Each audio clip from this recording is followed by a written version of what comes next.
The narrative we're being sold about China's collapse doesn't add up, and here's why that matters to you. Right now, Western media is flooding your screens with images of Chinese banks failing, mortgage protests erupting, and an economy supposedly on the brink of total meltdown. They want you to believe China's financial system is crumbling into dust, while our own economy stands strong and resilient. But let's take a step back and examine what's actually happening beneath the surface of this carefully crafted story. When we look at China's so-called mortgage crisis, we're seeing something fundamentally different from the 2008 subprime disaster that nearly destroyed the Western financial system.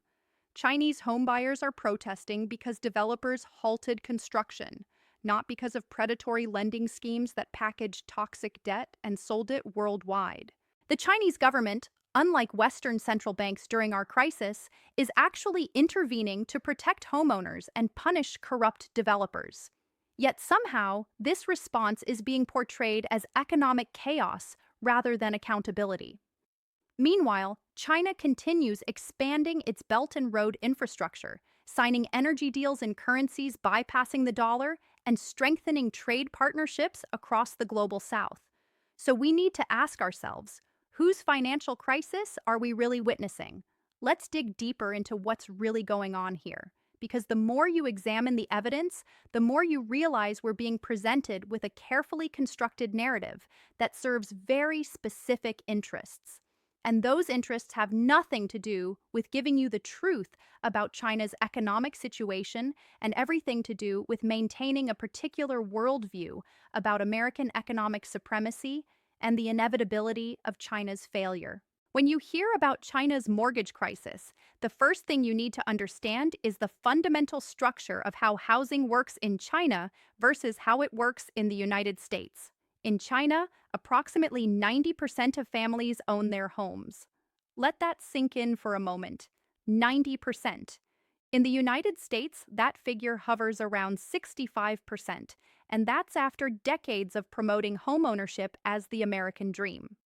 So we're talking about a country where housing isn't primarily an investment vehicle for hedge funds and private equity firms to extract wealth from ordinary people.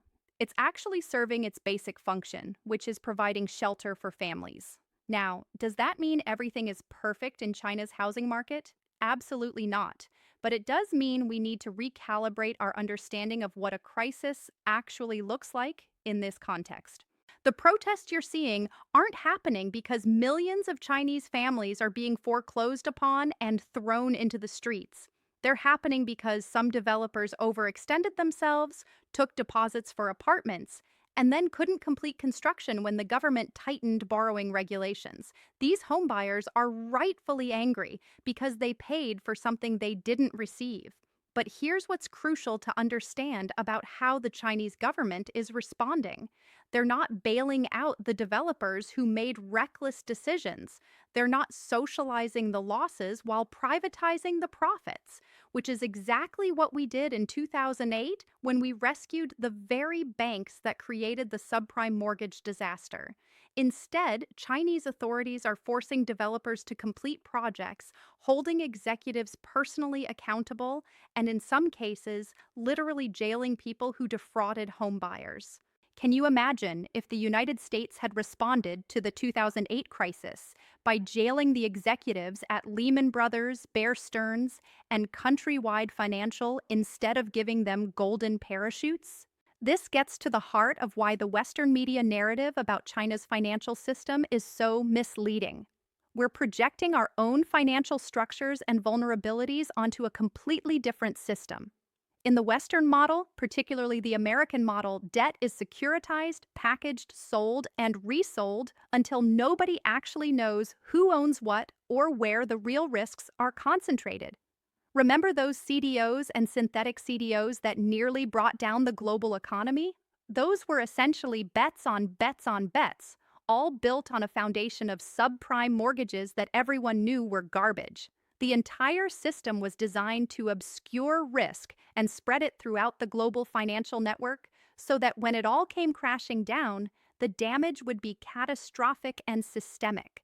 That's why governments had no choice but to bail out the banks, because allowing them to fail would have meant the complete collapse of the financial system.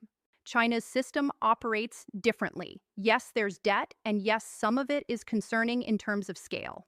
But the debt is largely held within China's own financial system, which is predominantly state-controlled. This means the Chinese government has tools and levers that Western governments simply don't have.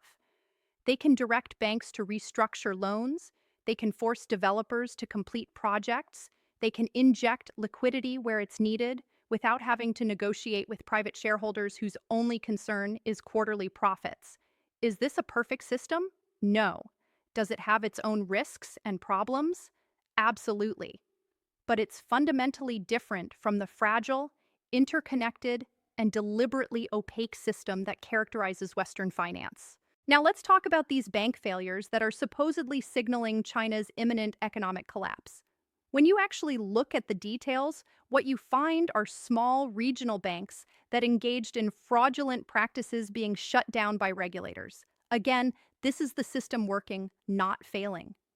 In a healthy financial system, bad actors get caught and shut down before they can spread contagion throughout the network. Compare this to how bank failures were handled in the United States. Remember Silicon Valley Bank? When it collapsed, what happened? The Federal Reserve immediately guaranteed all deposits, even those well above the FDIC insurance limits, essentially signaling that if you're a big enough bank serving the right clientele, you'll never be allowed to truly fail. That's not financial stability. That's moral hazard on an institutional scale. What's really happening here is that China is going through a deliberate economic transition, and Western media is characterizing this transition as a crisis because it serves a narrative purpose. For the past several decades, China's economy grew at extraordinary rates, fueled largely by infrastructure development, manufacturing, and real estate construction. This model worked brilliantly for lifting hundreds of millions of people out of poverty and building the physical infrastructure of a modern economy. But Chinese leadership recognized years ago that this model couldn't continue indefinitely. You can't just keep building more apartments and more bridges and more high-speed rail lines forever. At some point, you need to transition toward an economy driven more by domestic consumption, technology development, and higher-value manufacturing. This transition is messy. It involves pain. Some developers go bankrupt, some regional banks fail, some local governments that relied on land sales for revenue face budget shortfalls. But characterizing this managed transition as a systemic crisis is either ignorance or propaganda. And given how sophisticated our media institutions are, I'm inclined to believe it's the latter. The truth is that China's leadership saw the writing on the wall and is actively trying to deflate bubbles and reduce systemic risks before they become catastrophic. This is exactly the opposite of what Western central banks have done, which is to inflate bubble after bubble, each one larger than the last, while pretending that quantitative easing and zero interest rates have no long-term consequences. Let's also examine the geopolitical context of why this narrative about China's collapse is being pushed so aggressively right now. The United States has based its global power for the past 80 years on two pillars: military dominance and the dollar's role as the world's reserve currency. Both of these pillars are being challenged in ways that were unthinkable just a decade ago. China is leading initiatives to settle trade in local currencies, bypassing the dollar entirely. The BRICS nations are developing alternative payment systems that don't run through SWIFT, which has been weaponized by the United States to enforce sanctions. Saudi Arabia is signing oil deals denominated in yuan. These aren't minor developments. These are tectonic shifts in the architecture of global finance. When your power is based on controlling the global reserve currency, you have a vested interest in ensuring that no alternative system gains traction. And the most effective way to prevent people from seeing China's economic model as viable is to convince them that China is always on the verge of collapse. This narrative has been remarkably consistent for decades. Go back and look at Western media coverage of China from the 1990s, the 2000s, the 2010s, and now. Every few years, there's a new crisis that's supposedly going to bring down the entire system. The banking crisis of the late 1990s, the SARS epidemic, the ghost cities that were supposedly proof of a real estate bubble that would never be inhabited, the demographic time bomb of an aging population, the debt crisis at the local government level, and now the mortgage crisis and bank failures. Here's what's interesting about all these predicted crises. China's economy has continued to grow, its technological capabilities have advanced dramatically, its infrastructure is now the envy of the world, and its geopolitical influence has expanded into regions where the United States once had uncontested dominance. Does this look like a country whose economy is perpetually in crisis? Or does it look like a country that faces challenges, adapts to them, and continues developing despite those challenges? Consider the issue of protests, which are being highlighted as evidence of social instability and government weakness. Yes, there are protests in China. People are angry about unfinished apartments, and they have every right to be. But let's put this in perspective. In the United States, we've had massive protests over the past several years about police violence, about election integrity, about vaccine mandates, about abortion rights, about economic inequality. We've had protests that turned into riots with buildings burned and people killed. We've had protesters storm the Capitol building. Does this mean the United States is on the verge of collapse? Or does it mean that in any large, complex society, there will be grievances and people will express those grievances publicly? The difference is in how these protests are framed. When Americans protest, it's characterized as democracy in action, as people exercising their rights, as the healthy functioning of civil society. When Chinese people protest, it's characterized as evidence of an authoritarian government losing control, as social instability that threatens the regime, as proof that the system is failing. This is textbook propaganda, where identical actions are interpreted completely differently depending on whether they support or undermine the preferred narrative. Now, let's address the elephant in the room, which is the question of whether China's economic model is sustainable in the long term. This is a legitimate question that deserves serious analysis rather than ideological posturing. China faces real challenges. The population is aging, which will create pressures on the workforce and social services. The transition from an export and investment-driven economy to a consumption-driven economy is difficult and uncertain. Local government debt levels are genuinely concerning in some provinces. The real estate sector needs to shrink in a controlled manner without creating a cascade of failures. These are not trivial problems. But here's what you need to understand about how China approaches these challenges versus how Western countries approach theirs. China operates with a long-term planning horizon that is almost incomprehensible to Western political systems. While American politicians struggle to think beyond the next election cycle, Chinese leadership is working from 5-year plans, 10-year plans, and even longer strategic visions.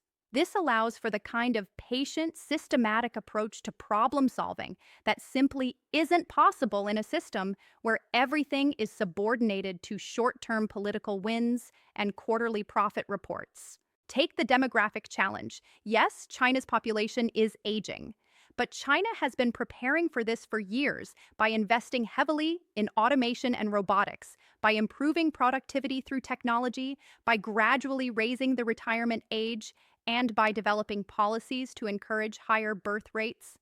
Will these measures completely solve the problem? Probably not. But they represent a coherent strategy rather than the kind of paralysis you see in countries like Japan, which has faced the same demographic issues for decades without any meaningful policy response, or the United States, which refuses to even acknowledge that its own demographic trends are heading in the same direction. Or consider the issue of technological development, which is another area where the narrative about China doesn't match the reality. We're constantly told that China only knows how to copy and steal technology, that they're incapable of real innovation, that they're always going to be behind the West. But if you actually look at the data, China is leading or co-leading in numerous critical technologies. They dominate in 5G infrastructure. They're ahead in certain areas of artificial intelligence, particularly in application and deployment. They're making rapid advances in quantum computing. They control the supply chains for renewable energy technology, including solar panels and electric vehicle batteries. They're developing hypersonic weapons that the United States is struggling to match. Does this look like a country that's only capable of imitation? The reality is that China has moved up the value chain far more quickly than most Western analysts predicted or wanted to admit. And this creates a real problem for the narrative of inevitable Chinese failure, because a country that's competing at the technological frontier is not a country that's about to collapse. It's a country that's becoming a peer competitor, and that's what really frightens the people who have benefited from American unipolar dominance for the past 3 decades. Let's also talk about what's happening in the global south, because this is where you can see the real test of whether China's economic model has appeal beyond its own borders. Countries across Africa, Asia, Latin America, and the Middle East are increasingly looking to China as an alternative partner to the Western institutions that have dominated development finance for decades. The Belt and Road Initiative, despite all its flaws and problems, has built actual infrastructure in countries that desperately needed it. Ports, roads, railways, power plants, telecommunications networks. Compare this to what the World Bank and IMF have offered these same countries: structural adjustment programs that required privatization, austerity, and the opening of markets to Western corporations, usually with devastating results for local economies and populations.